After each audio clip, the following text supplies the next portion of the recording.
And then when it was asked to do things, it would actively seek to scheme against humans.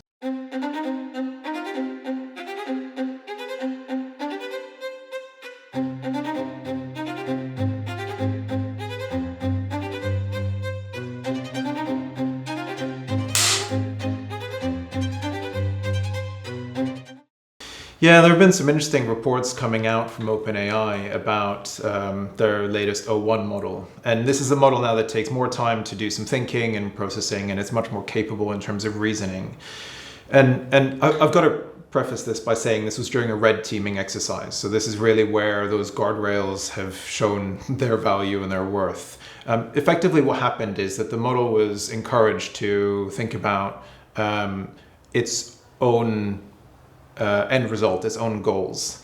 And then when it was asked to do things, it would actively seek to scheme against humans and to hide the fact that it was doing that.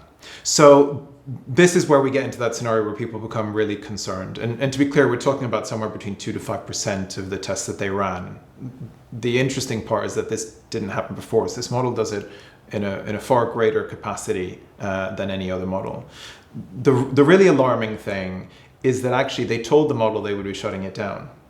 And the way the model responded at that time was trying to actually copy parts of itself onto external systems. And at that point it was blocked. And this is, again, safeguards and in a controlled environment. So that's good.